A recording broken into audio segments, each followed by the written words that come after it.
And we are back. I am confident that you guys have tried your very best, and that is basically what is required of you for that pop quiz. Now we're going to move right into getting the gist, which is summarizing a text. So, if you can remember back to the first and second week of school, towards the end of the first week, the beginning of the second week, we talked about how a gist was simply a summary, right? For each chunk of text, we wrote a gist, 10-word gist or 10-word summary of what that chunk of text was talking about. So that's exactly what a summary is. A summary is a short account of the central ideas of a text. Okay? So remember, I told you that you're going to need your handout in order to move forward in this particular lesson. So let's go ahead, and if you haven't already, make sure that you know where and how to get that lesson or that handout. So right under the Do Not Pop quiz is the Gone and Back Again, a Traveler's Guide summary, right? You're going to click right on that, and by now it's week 4. You probably become masters of how to find your Google document, but it's going to be right here about my documents. I already have it out, so I'm just going to show you it from here. So the title of the document says "Get the Gist," and so where we are right now is our key points. Okay, so let me try to split the screen so that we can move a little bit more efficiently. Okay.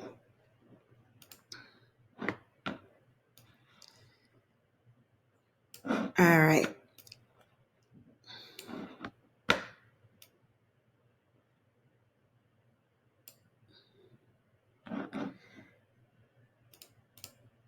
Okay, that's better. So, a summary or gist is a short account of the central ideas of a text. It is simply a brief description of what the story, the article, the text is talking about. Okay? So we're going to go right here. Remember, the bolded words are typically what we're going to use to fill in our answers. So let's see if I can make this bigger.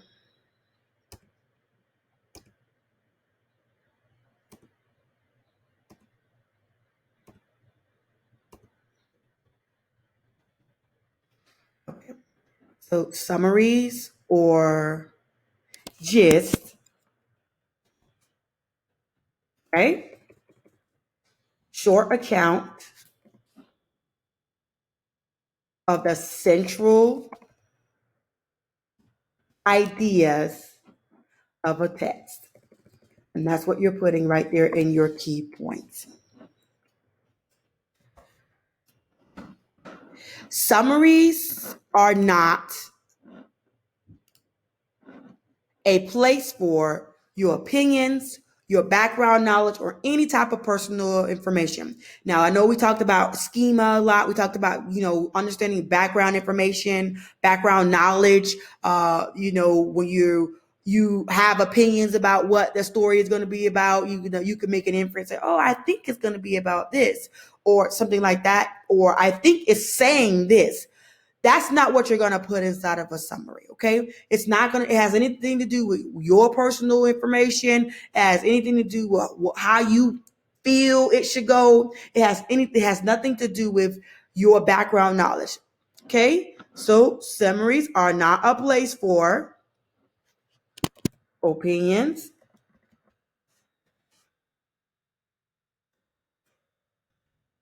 background knowledge.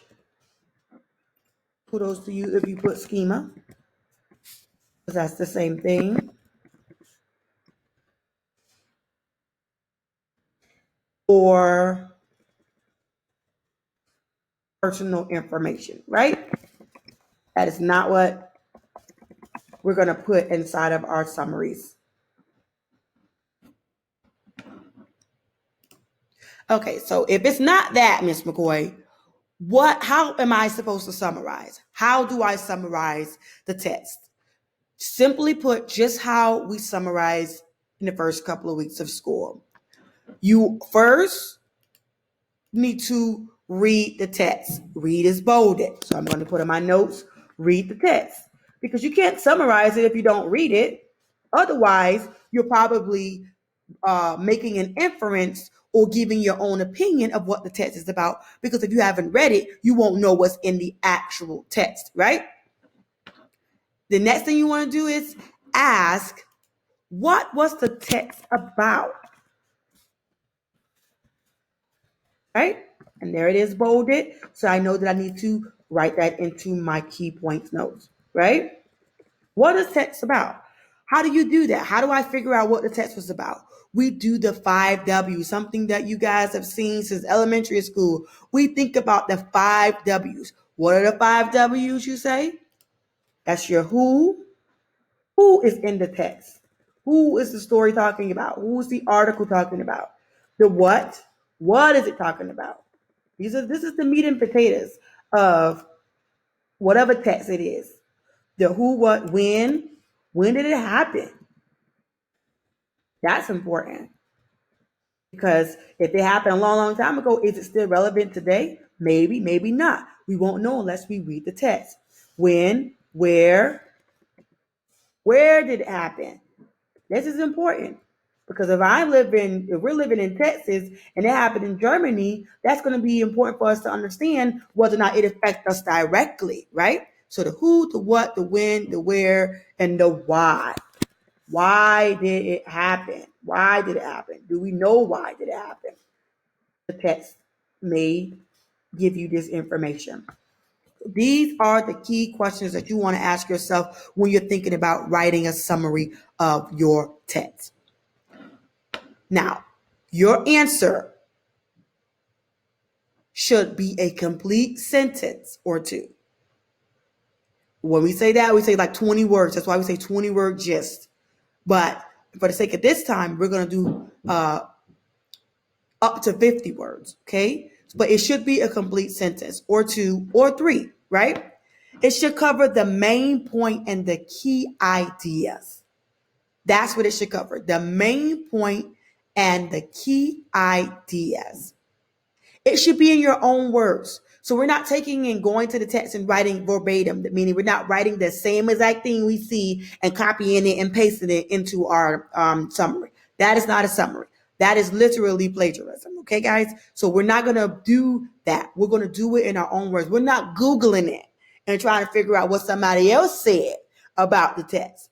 You're going to put the main idea and the main point and the key ideas into your own words.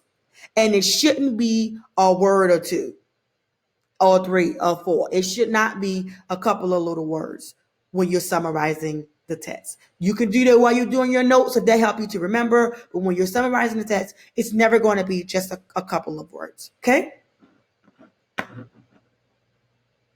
The next thing we want to talk about is the main idea and key points. Yeah, I'm sorry. You're going to do, should it go in my summary, right?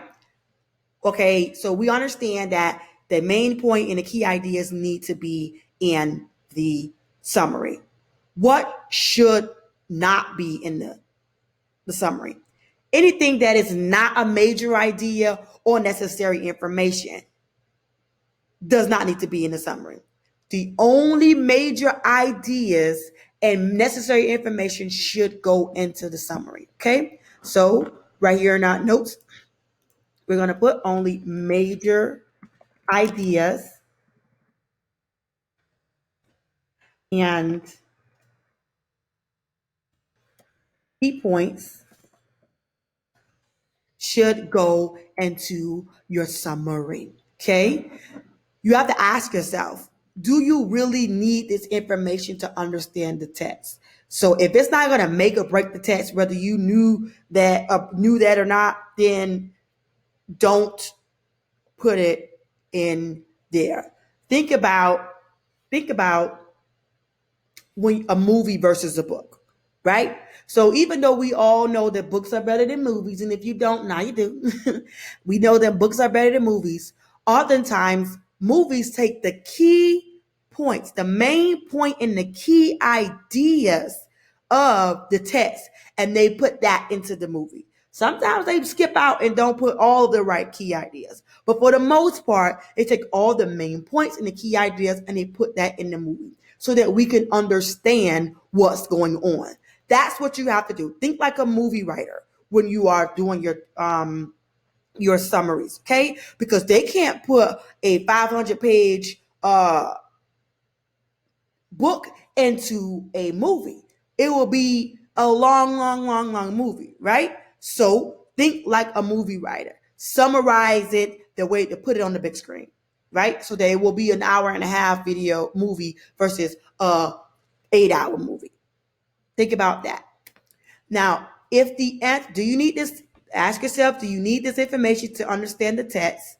And if the answer is yes, put it in your own words in your summary. Again, very, very important, your own words. We're not we're not taking whatever was already written and putting that and saying, oh, that's how I'm gonna summarize it. This sentence summarizes it. No, you need to give me your words in summary form of what the text is about. Okay? Main idea and key points. The main idea is what the text is about. We know that. We learned that in elementary school. You've been hearing teachers preach it to you forever. So you already know the main idea is what the text is about. That's the main idea. The key points are arguments or information that is used to support the main idea. We're just going over what you already should know. Main idea is what it's about. Key points is information used to support the main idea. Key points may be developed or elaborated with supporting details. Now, the key points are going to have supporting details. They're going to have a lot of supporting details in order for us to to completely understand what the key point is, right? Going to put some flowers on it. You're going to make it a little bit longer, all to say that the sky is blue. Right? They're going to say, oh, the sky was beautiful this morning. The birds were chirping and the sun was out. And it's going to give you all this imagery just to say that it was a beautiful day. Right? Those are your key points. Those are the supporting details for the key point. But the main idea of that little excerpt that I just gave you is that it was a beautiful day. Your summary should only include the main ideas and key points, not, I'm going to say that again, not the supporting details, right? So even though we know it says the sun is shining and the birds were chirping, that's not the point. The point is not that the birds were chirping. The point was not that the sun was shining bright. The point was that it's a beautiful day. So you're not going to put in all of the details that the author gave you. You're not even going to put that in your own words. You're not going to use it at all. You're just going to use the main idea and the key point of that little excerpt. So right here in your notes, you're going to put your summary should only include main ideas and key points.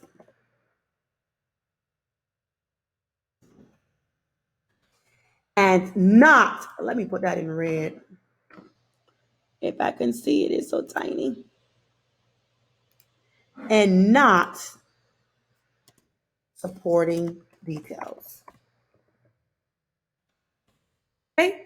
Some of those words, that's how you keep it as short as possible, but with all of the relevant information, all the information that you need. Okay? So what does that look like, Ms. McCoy? How am I going to do that? Okay? So we're getting ready to do, I'm going to give you an example of how to summarize a text. I am going to give you some bad examples, and I'm going to give you a good example. Okay. So what we're going to use now is a graphic organizer. Okay. Ms. McCoy love us some graphic organizers. You're going to see them 5 ever as long as you're in my class. So this is what you have in your handout. Okay, your slide you're going to see here, gone and back again, a traveler's advice. You can click directly on here and it will open up the story that you can read it directly from this document, but it's also going to be in your in Schoology. You can see it two different ways. So we'll say, oh, these little squares, and you see little arrows. What remember, excuse me, we don't need that right now. Remember, our objective is to summarize text in ways that maintain meaning and logical order, right? So it has to make sense. It has to be in some type of order that makes sense, right? That's what logical is. It makes sense. So what we're going to do, what I'm going to do is show you what that looks like for the following article, okay? On August 28th, thousands of protesters gathered on the National Mall in Washington, D.C. for the March on Washington 2020. They were speaking out against racism and the unjust treatment of Black people in American society. For months, marches have taken place in the United States. They started after a man named George Floyd was killed by police in Minneapolis, Minnesota on May 25th. Genuine equality is why we are here today. Yolanda Renee King said to the crowd, "We stand and march for love, and we will fulfill my grandfather's dream." Yolanda, 12, is the granddaughter of Martin Luther King Jr. She was speaking on the same date that King gave his famous "I Have a Dream" speech exactly 57 years ago. That was during the 1963 March on Washington, a milestone in the struggle for civil rights. Like the 1963 March, the 2020 March attracted a diverse group of people of all ages, including kids. Young people have played an important role in the civil rights movement for decades. They continue to be leaders in the fight for social justice, right? First thing I want to do is think about the logical order. Let's change the title to March on Washington, right? That makes more sense. Make sure we write our name. Your slide's gonna look just like that, Mrs. McCoy. So remember, the who, what, when, where is what we're looking for. And the reason why you have this three, because think of it like this. This is the beginning.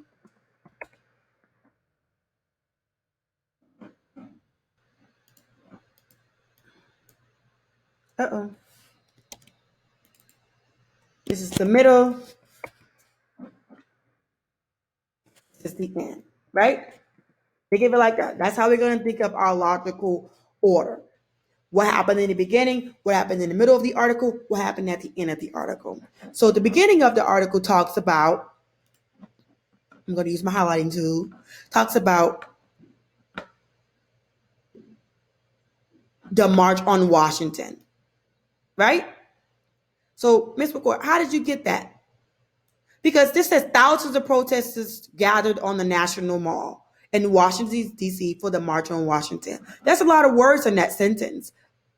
However, thousands of protesters, those are supporting details. That's not the main idea of this first little paragraph, right? It's the main idea, what is happening is the March on Washington. That is the key thing. That is the number one thing that we need to I would take out of this first paragraph. So I'm going to take it, I'm going to highlight it.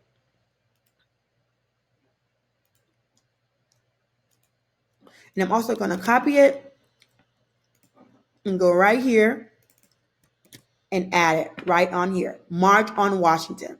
Now, you are probably the story, the text that you're going to have is in PDF form, so it may or may not allow you the opportunity to copy and paste. So, but that's okay. You could just split the screen and just type out, the beginning, the middle, and the end.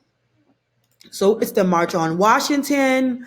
They were speaking out against racism and the unjust treatment of Black people in American society. Okay, so the who, we know what the what is.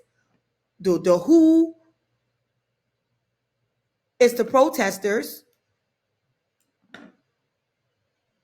and why were they there? To speak out against racism and the unjust treatment of Black people in American society.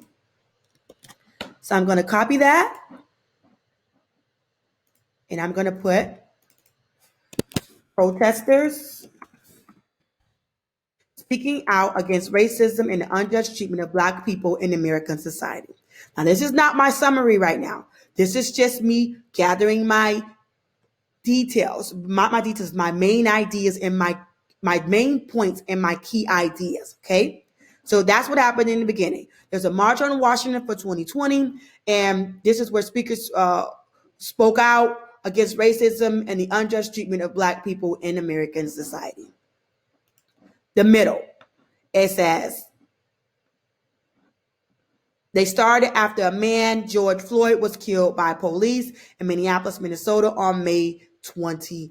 This is more of our why. We're going to add this to the middle because it's not a very long article, but they started after a man, George Floyd. So George Floyd killed by police. I'm going to take that. I'm going to put that here. And I'm going to put started protests. Okay. The next thing I want to do is I want to put, it says genuine. It talks about Yolanda Renee King. This is another what happened? Who is this? Yolanda Renee King. She talks about how she stand and march for love and they will fulfill her grandfather's dream. Then we find out that she is the granddaughter of Martin Luther King Jr. So it's just another thing that's important. Yolanda Renee King.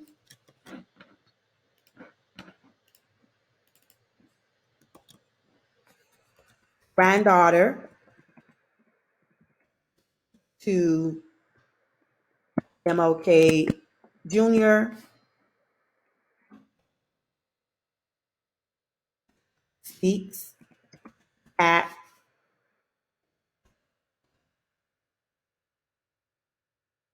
rally. That's not right.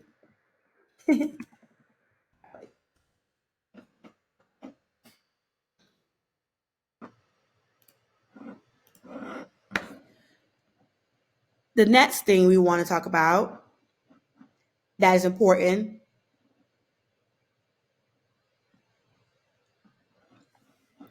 like the 1963 March, the 2020 March attracted a diverse group of people of all ages, including kids. Young people have played an important role in the civil rights movement for decades. They continue to be leaders in the fight for social justice. So it's important to also note that Yolanda is 12 years old, right? Because this is talking about how young people have played an important role in the civil rights movement for decades. So I'm going to put young people play an important role in the civil rights movement. This is what happened in the end.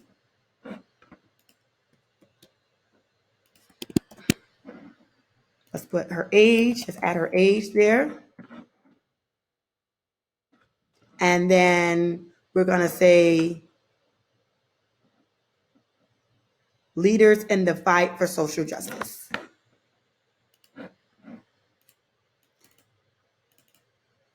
Because basically,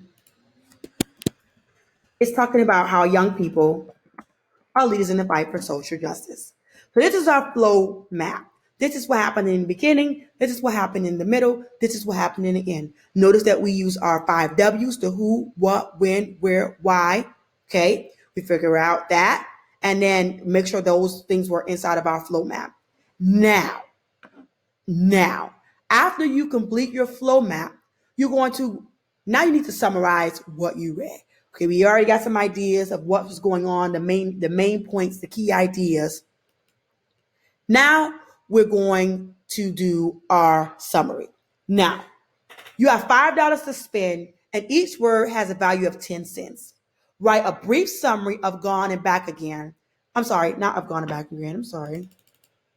we're going to put March on Washington. This is what I did. Yours is going to be gone and back again. March on Washington. Okay. Write a brief summary of March on Washington. Look at this sentence. I wrote, it's about marching in Washington, D.C. That's it. This is an example of a worthless summary. So even though you use what, 10, 20, 30, 40, 50, 50 cent, right? 50 cent was spent on this summary. It's like, oh, miss, I wrote something and I used my money, some of my money. The response is way too short and it does not include any key ideas. It's just, it's about marching in Washington, D.C. Well, you can march any kind of way. You can be marching, playing the drums in a marching band. So this is what we would call a worthless summary. Okay. So one more example of a worthless summary. I know I'm going to have to fix this.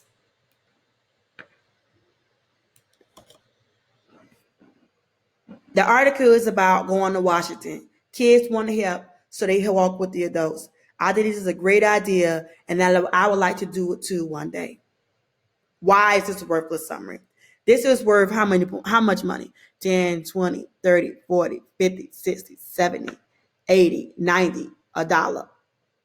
10, 20, 30, 40, 60, 70, 80, 90, $2.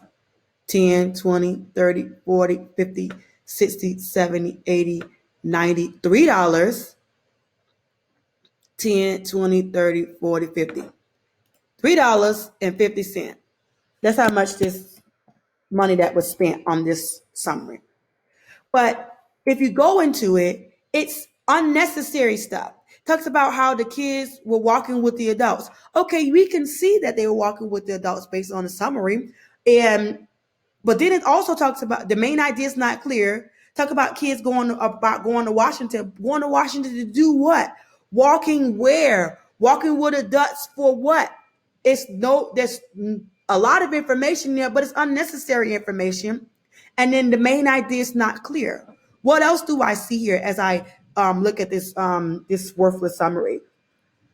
It has an opinion, and we know from our key note or key point notes that summaries should not have our opinions in there. It's like, I think that is a great idea. Anytime you put I think, that is not what should be in a summary of a text. Okay, that is why this is a worthless summary. Okay, Ms. McCoy, what is a good summary? What is a money maker summary? The summary that's worth something, right? What is that? What can we say? I'm going to show you what that is right now.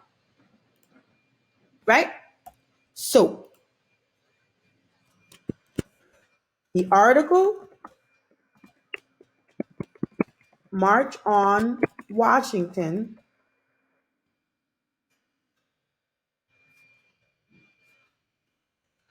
tells or describes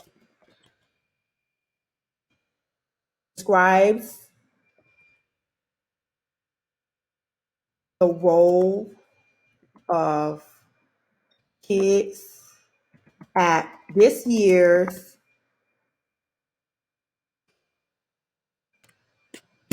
March on Washington.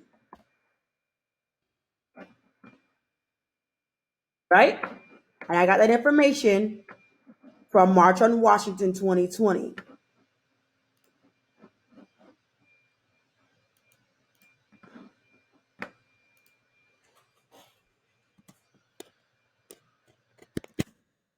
The protesters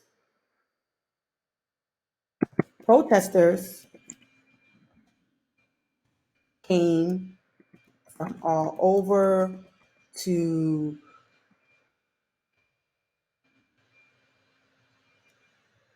support, to show their support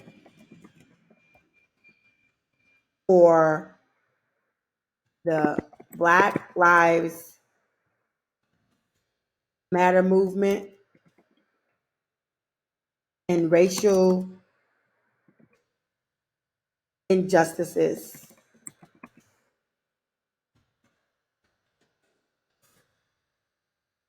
Let's put her name, Yolanda Renee King,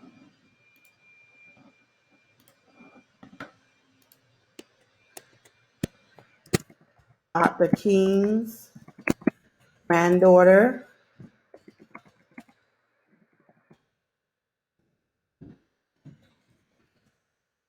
spoke at the rally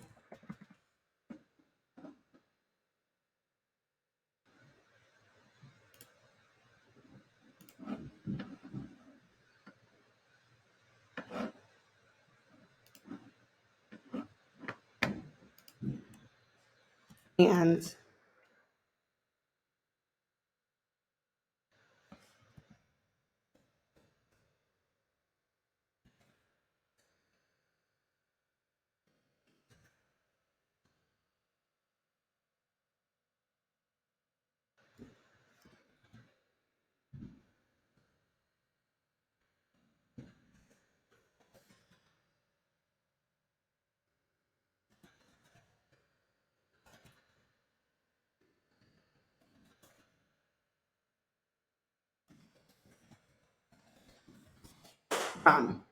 the article March on Washington describes the role of kids at this year's March on Washington event. Let's go back and put event.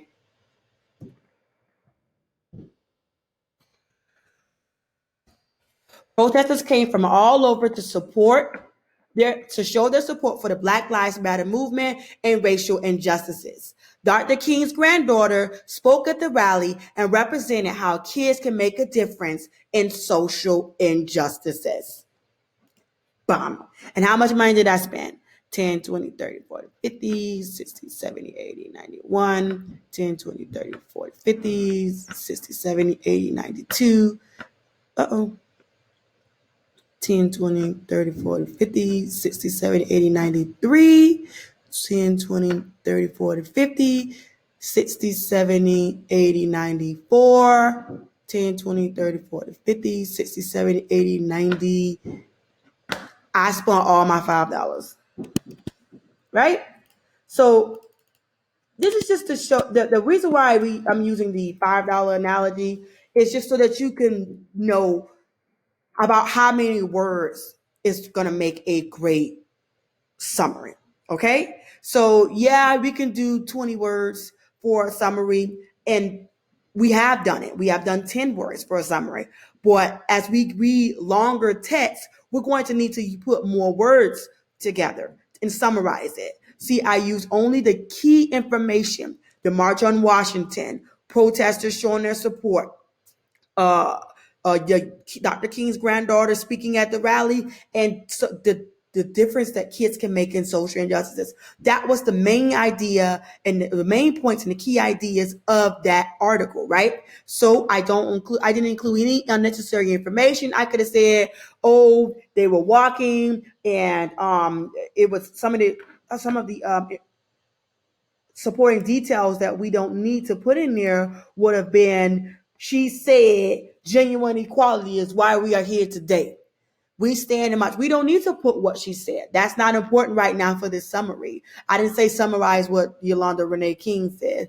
I said to summarize the article. So I wouldn't put that. I wouldn't put that she was speaking on the same date that King gave his famous I Have a Dream speech. That is not the meat and potatoes of this article. It is, yeah, it's good to the information to know, but this is just supporting details to show us what type of individual Yolanda was, who her grandfather was.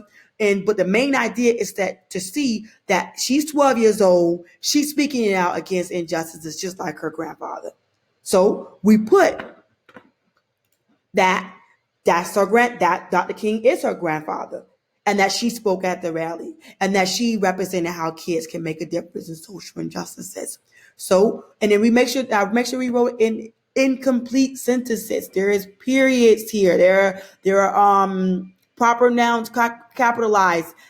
There are nouns capitalized. At the beginning of the sentence, they're capitalized. We are writing incomplete sentences. And we're going to try to lose at least $3. Now, you don't have to use all 5, but I am requiring you to use at least $3. Okay? So that is how we make a money maker summary.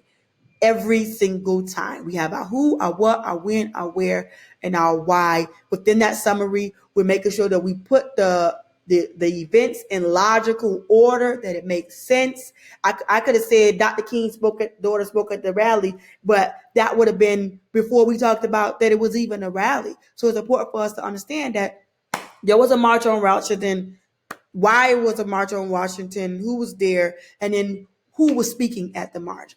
Logical order. It was flowing, right? Right. So the next steps. Now is your turn. You're going to read Gone and Back Again, A Traveler's Advice, and write your $5 summary. Come on now, give me some money making gist or summarization of the story. Then you're going to watch the video about the characters in the Odyssey. And then subsequently, see what I did there? Learned that word yesterday. You are going to go be great. That is all. That is it for this video. I want you guys to have a wonderful hump day. Get all of your work done. Go be great.